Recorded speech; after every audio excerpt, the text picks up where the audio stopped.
اور ہاتھ اللہ کے، پاؤں اللہ کے، بدن پورا اللہ کا. سمجھ میں آ گیا؟ اب اگر اللہ تعالیٰ کے اعضاء کو ہی، اللہ کے مال کو ہی اللہ کے راستے میں خرچ کیا تو اس کے بدلے میں سے معاوضہ مانگنا یہ کون سی عقل مندی کی بات ہے؟ 5 روپے مجھ سے لیے، اسی پیسے سے چائے لائے اور اسی چائے کو مجھے پلایا اور پھر کہتے میرا شکریہ ادا کرو. کیا شکریہ ادا کیا جائے گا؟ ارے سمجھ میں آیا کہ نہیں؟ تو اسی طریقے سے اللہ تبارک و تعالیٰ نے جو عضو ہمیں دی، جو بدن ہمیں دیا، اس بدن کو ہم نے استعمال کیا، اللہ تبارک و تعالیٰ کے حکم کے مطابق عبادت کی، تو پھر اس صورت میں اس عبادت پر ہم کو جنت مانگنے کا کوئی حق نہیں ہے، بلکہ اللہ تبارک و تعالیٰ اپنے فضل سے ادا کرے گا. لیکن ہاں ایک بات ضرور ہے. اب پھر تم یہ کہو، اس لیے کہ الٹی سمجھ تو رکھتے ہی ہو، یہ کہو کہ پھر تو عمل کرنے کی کیا ضرورت ہے؟ جب عمل سے جنت نہیں ملتی تو پھر عمل کی ضرورت کیا ہے؟ تو اس کا جواب یہ ہے کہ اللہ جل جلالہ اپنا فضل کرے گا، اپنا کرم کرے گا اسی پر جو اللہ تبارک و تعالیٰ کے احکامات کے مطابق زندگی گزارتے ہیں، یعنی نیک عمل کرتے ہیں. جو نیک عمل کرے گا اسی کو نیک عمل کے برابر اللہ تبارک و تعالیٰ اس کے اوپر فضل فرمائیں گے.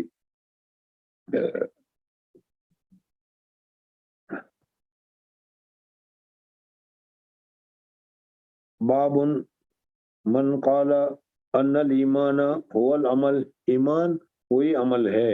میں نے ابھی بتایا تھا کہ ایمان، عمل، دین، شریعت، یہ امام ابو بخاری رحمۃ اللہ علیہ کے نزدیک سب مترادفات میں سے ہے، ایک دوسرے پر اس کا اطلاق ہو سکتا ہے. لیکو تعالیٰ وتلک الجنت التی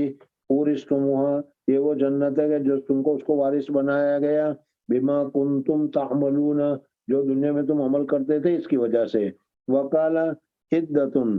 من اہل العلم فی قوله تعالی، اور بعض اہل علم کے لوگوں میں سے بعضوں نے کہا، شمار کیا ہے، فوربک لنسألنہم اجمعین اما کانوا یعملون. اور تیسری دلیل بتائی، ان قول لا الہ الا اللہ، وقال تعالی لمثل هذا فلیعمل العاملون. بہرحال عمل کرنا ضروری ہے، بغیر عمل کے کافی نہیں. اس وجہ سے مرجیہ کہتے ہیں کہ عمل کی ضرورت نہیں ہے، یہ صحیح نہیں ہے، عمل کرنا چاہیے. ہر ایک آدمی کو اپنی صلاحیت کے مطابق، اپنی توفیق کے مطابق عمل کرتے رہنا چاہیے. اور اس عمل میں جو اللہ تبارک و تعالیٰ نے ہمارے اوپر فرائض مقرر کیے ہیں، ان فرائض کو تو کسی حال میں بھی، بہت مجبوری کے علاوہ کسی حال میں بھی چھوڑنا جائز نہیں. نماز کسی حال میں بھی نہیں چھوڑنی چاہیے، روزہ کسی حالت میں بھی نہیں چھوڑنا چاہیے. جو اللہ تبارک و تعالیٰ نے ہمارے پر فرض کیا ہے، اللہ تعالیٰ نے واجب کیا ہے، اس کا درجہ بھی وہی ہے. اور پھر حضور اکرم صلی اللہ علیہ وسلم نے جو بتایا ہے وہ بھی کرتے رہنا چاہیے. وہ مکملات ہیں، واجب فرائض میں سے تو نہیں ہے، لیکن حضور اکرم صلی اللہ علیہ وسلم کی سنتوں کو بھی تو آدمی کو اپنے طور پر دیکھنا چاہیے کہ میں اللہ تبارک و تعالیٰ نے جو احکامات مجھ پر مرتب کیے ہیں، میں اس کو کتنا ادا کر رہا ہوں اور کس طریقے سے ادا کر رہا ہوں. جتنا ادا کر رہا ہے، جس طریقے سے ادا کر رہا ہے، اس اعتبار سے اللہ تبارک و تعالیٰ کا فضل، اللہ تبارک و تعالیٰ کا کرم اس کی طرف متوجہ ہوگا اور اللہ تبارک و تعالیٰ اس کو جنت میں جگہ عطا فرمائیں گے. ابی ہریرہ رضی اللہ تعالیٰ عنہ،